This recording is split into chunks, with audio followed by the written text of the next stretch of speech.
Hi, welcome back to the channel.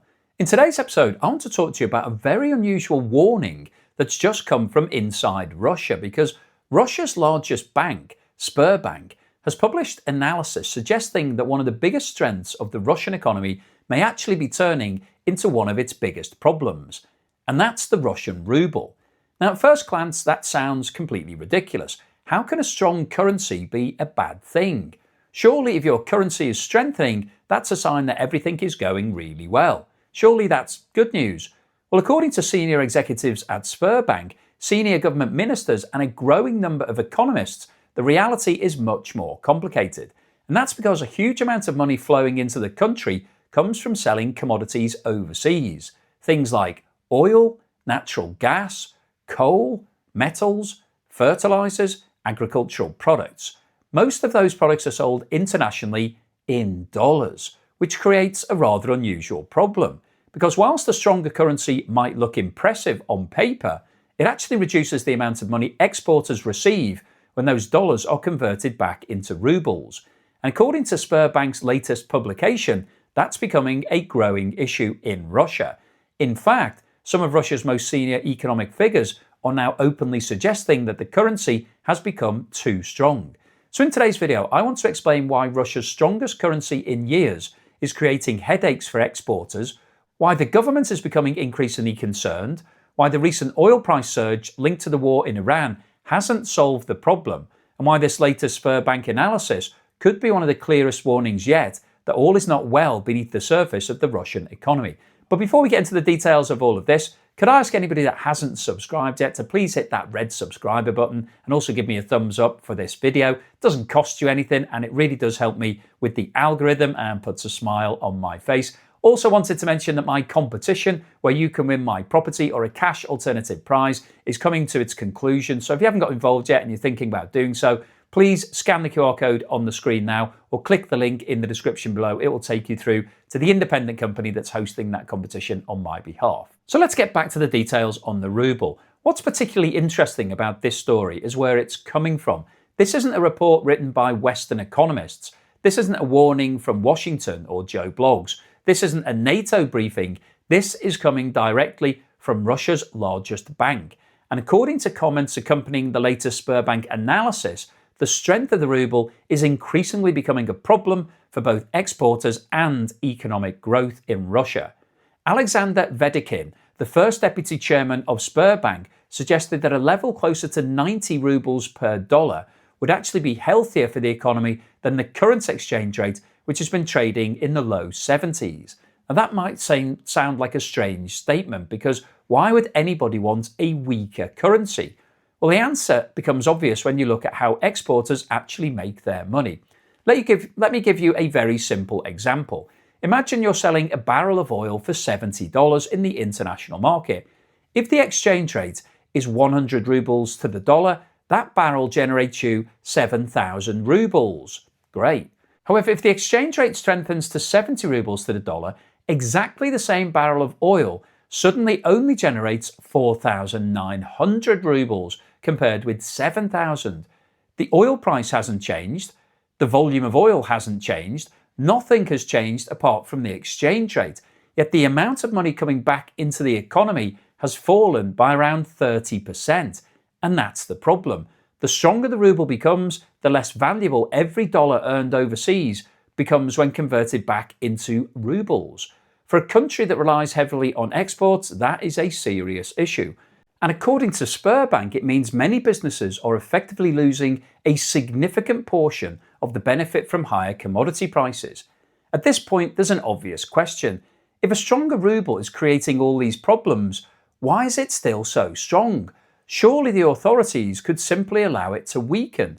And the answer is that today's ruble is no longer really a free market currency in the way most people would think. Since the invasion of Ukraine, Russia has introduced a range of capital controls, restrictions and financial measures that have fundamentally changed the way the currency operates. The central bank has maintained extremely high interest rates. Exporters at various times have been required to convert foreign currency earnings back into rubles, and capital movements have been restricted, and sanctions have dramatically changed the flow of money in and out of the country.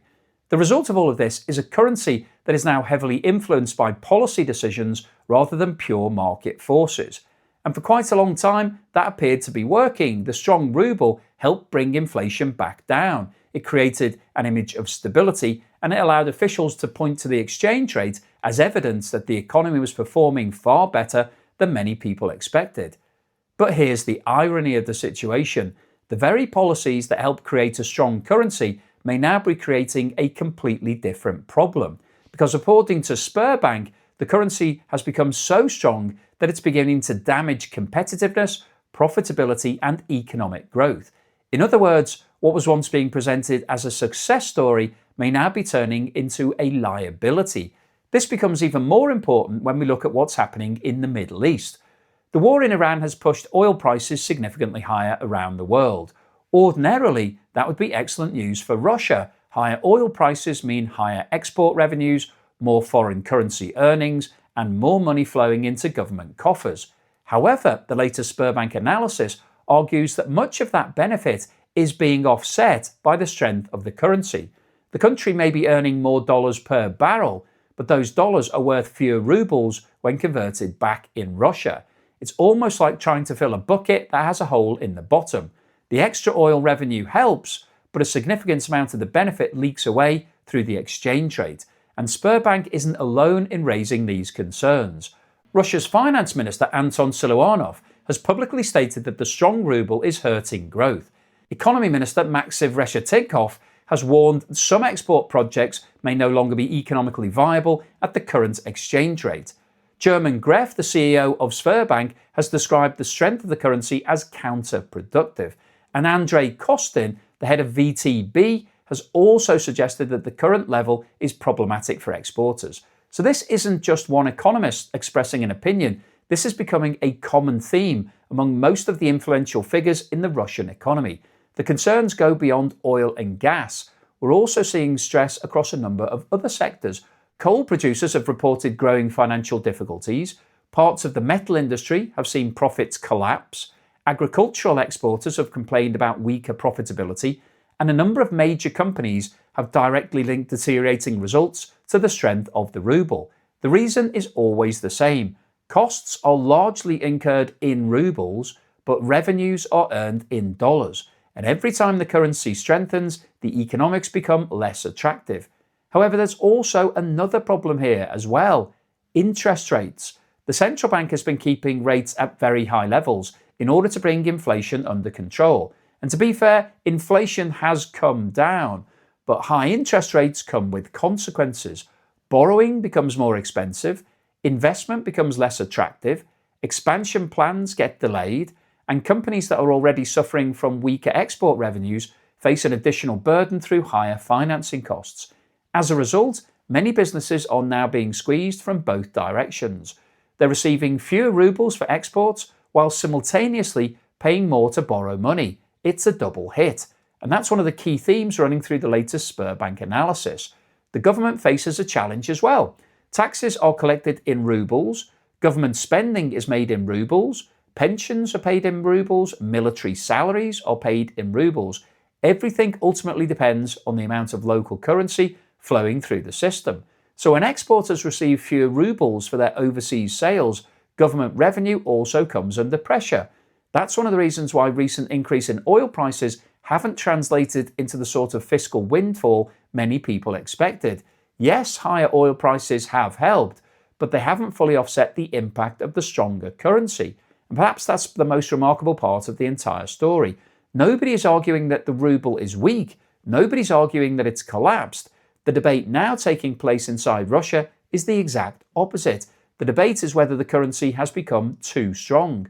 And when the country's largest bank is suggesting that 90 rubles per dollar would be healthier than 70, it tells you that policymakers may have created a problem they didn't expect. A strong currency looks good, a strong economy is good.